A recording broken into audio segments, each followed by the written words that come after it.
Meet Jason and Marcus Chen, identical twins, same parents, same neighborhood, same high school. Both graduated college the same day in 2009 with the same degree in business. Today, 15 years later, Jason makes $85,000 a year and lives paycheck to paycheck in a rental apartment. His credit cards are maxed, his savings account has $1,200. He works 60 hours a week and feels like he's drowning. Marcus makes $72,000 a year and just bought his third rental property. No credit card debt, $200,000 in investments. Works 35 hours a week and spends weekends with his kids. Same DNA, same starting line, completely different finish. What happened? 5 tiny behavioral differences that nobody talks about. Not big decisions, not lucky breaks, small daily choices that compound into completely different lives. And today, you're discovering exactly what Marcus does that Jason doesn't, because one of these brothers figured out something that the other one is still missing. Welcome to the Wealth Mind, where we decode the psychology behind prosperity. Here's what most people miss. Wealth isn't built by big dramatic decisions. It's built by tiny behavioral patterns repeated thousands of times. Jason and Marcus aren't characters I made up. They're real brothers, and I've been studying their parallel lives for 3 years. Every financial decision, every spending choice, every money habit, what I discover will change how you think about building wealth. Because the difference between struggling and thriving isn't working harder or being smarter. It's 5 small behaviors. And you're about to see exactly how these behaviors create completely different lives from identical starting points. Behavior number 1. Marcus knows where every dollar goes. Jason has no idea where his money disappears. Here's what Jason's Tuesday looked like last month. Woke up, grabbed coffee at Starbucks, $6.50. Lunch with coworkers, $18. Afternoon energy drink, $4.25. Dinner because he was too tired to cook, $32. Total, $61. Multiplied by 5 workdays. $305 weekly on food he didn't plan. $1,320 monthly. $15,840 annually. If you ask Jason how much he spends on food monthly, he'd guess maybe $400. He's off by over $900 every single month. Now here's Marcus's Tuesday. Made coffee at home, 85 cents. Brought leftover dinner for lunch, about $3 worth. Drank water, cooked dinner, $5 in groceries. Total, $885 times 5 days, $44 weekly, $190 monthly, $2,280 annually. Same income. Jason spends $13,560 more on food annually than Marcus. That's a down payment on a rental property every single year, vanishing into unconscious spending. Last year, I convinced Jason to try something for just 30 days. Track every single purchase. Everything. Doesn't matter how small. He used a simple app on his phone. Every time he spent money, he logged it immediately. No analysis. No judgment, just write it down. After 30 days, Jason stared at his phone in horror. I spent what on coffee? He'd never actually added it up before. The subscription services he forgot about.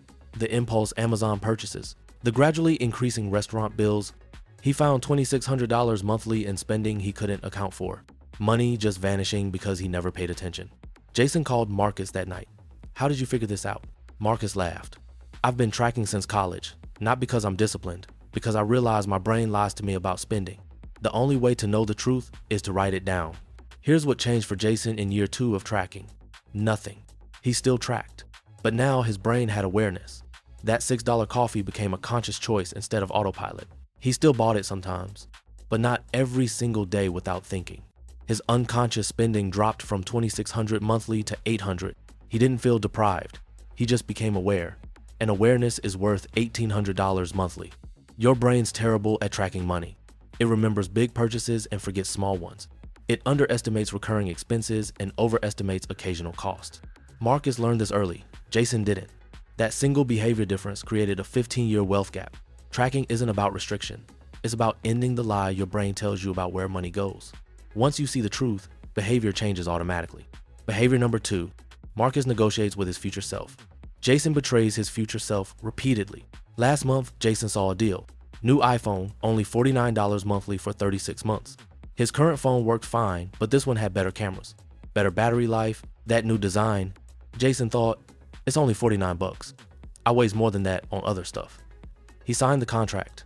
What Jason's brain didn't calculate, 49 monthly for 36 months is $1,764, plus the trade-in value of his current phone, plus the fact that he does this every 2 years, so he's never without a phone payment.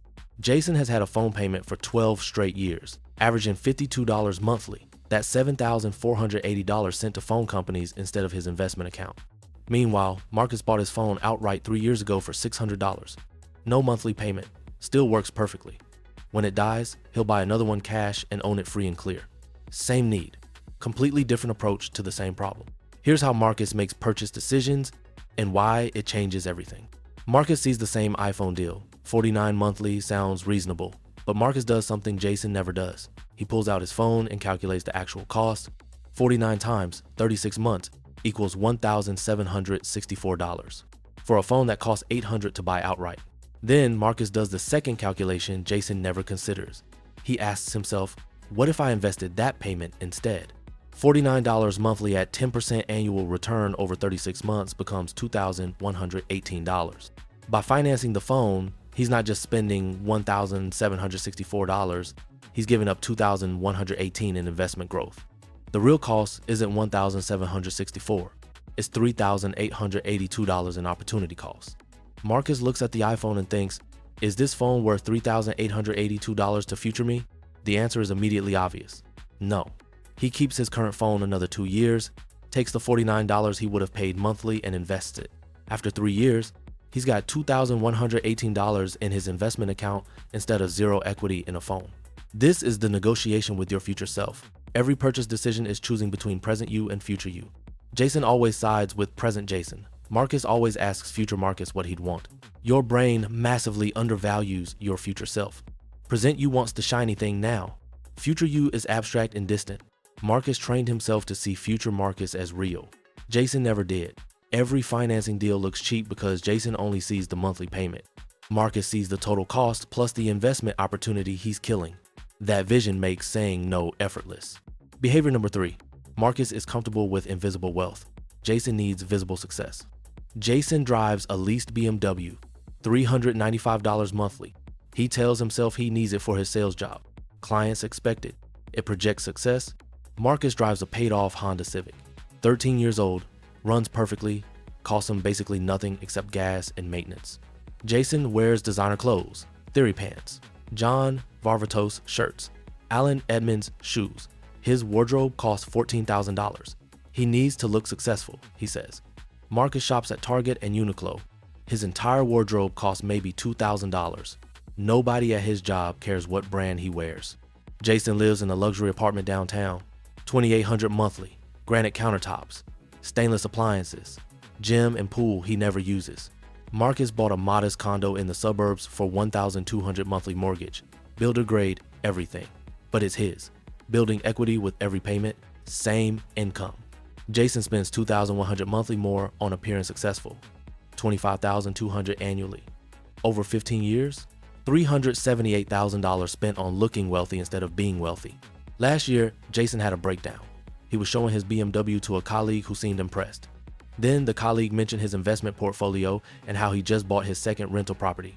Jason felt sick. This guy drives a beat-up Corolla and wears cheap suits. But he owns 2 properties and has investments, while Jason has a leased BMW and designer clothes he's still paying off. That night, Jason asked Marcus a question that hurt. Why do I need people to think I'm successful more than I need to actually be successful?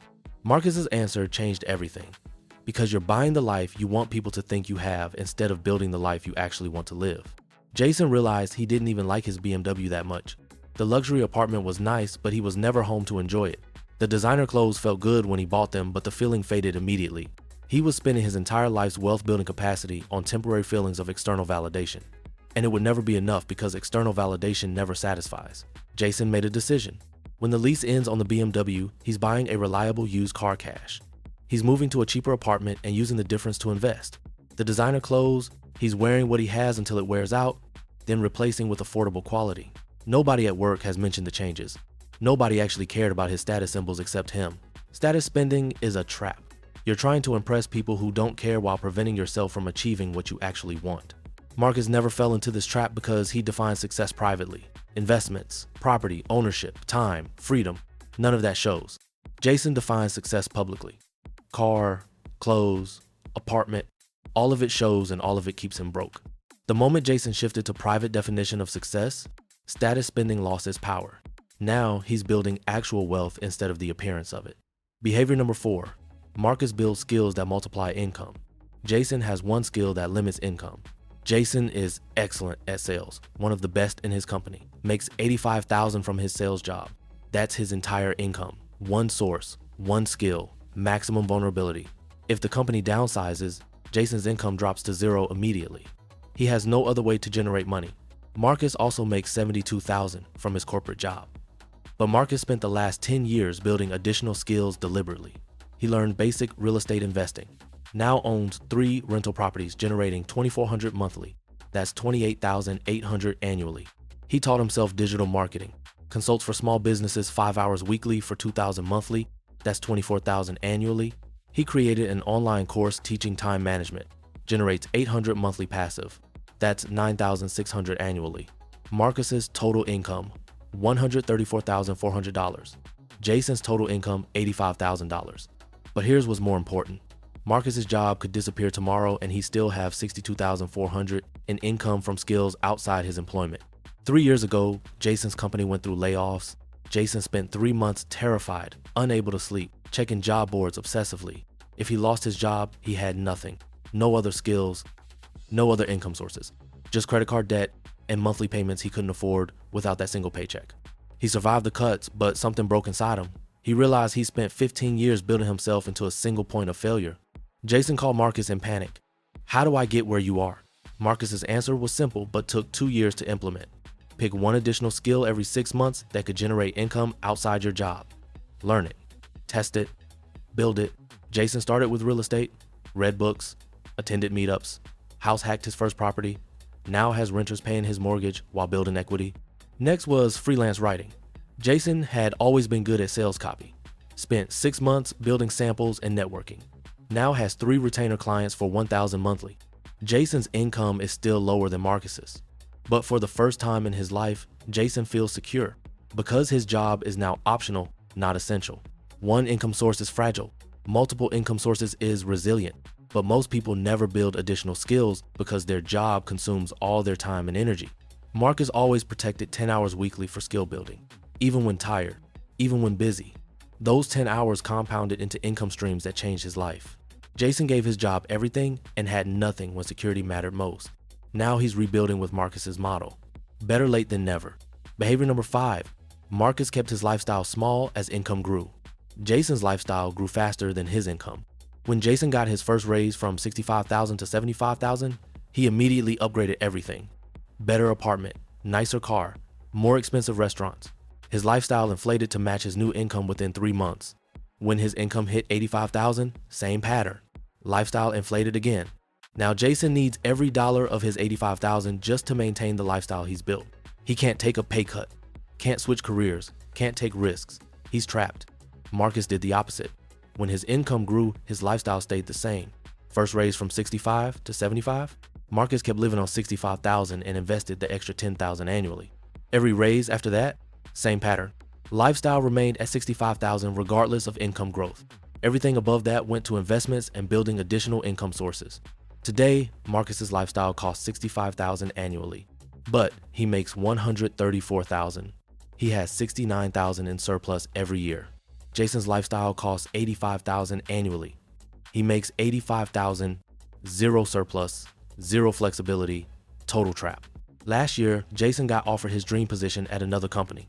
Better role, better growth potential, but the salary was $78,000, $7,000 less than his current income. Jason couldn't take it. His current lifestyle required every dollar of his $85,000. A $7,000 cut meant defaulting on something. The lease, the credit cards, the lifestyle he built. He watched the opportunity pass to someone else, someone who wasn't trapped by their own spending. That night, Jason understood what Marcus had been trying to tell him for years. Every lifestyle upgrade is another lock on your freedom. Every payment you commit to is another chain. Marcus can take any opportunity because his lifestyle is cheap. He has freedom. Jason has golden handcuffs. He makes good money but can't actually do anything with his life because the money's spoken for before it arrives. Lifestyle inflation is the silent career killer. You earn more, so you deserve more, except now you're trapped by the more. Marcus kept lifestyle constant and bought freedom with the surplus. Jason grew lifestyle with income and bought a prison. The difference isn't discipline. It's understanding that every upgrade is trading future options for present pleasure. Marcus values options. Jason valued upgrades. Completely different lives from that single difference. Jason and Marcus Chen. Same DNA, same start. 5 behavioral differences. 1. Marcus tracks every dollar. Jason trusts his broken brain. 2. Marcus negotiates with future self. Jason betrays future self repeatedly. 3. Marcus builds invisible wealth. Jason buys visible success. 4. Marcus develops income multiplying skills. Jason has one vulnerable source. 5. Marcus keeps lifestyle small. Jason trapped himself with upgrades. These aren't big decisions. They're tiny daily behaviors repeated thousands of times over 15 years. The good news? Jason's now learning what Marcus knew all along. It's never too late to change the behaviors. He's tracking, he's negotiating with future Jason, he's building skills, he's downsizing lifestyle. In 5 years, these brothers will look a lot more similar financially because Jason finally understands that wealth isn't built by earning more, it's built by doing different. Which brother are you? And more importantly, which brother do you want to become? Subscribe to The Wealth Mind if you want more real psychology behind why some people build wealth while others stay trapped despite making good money.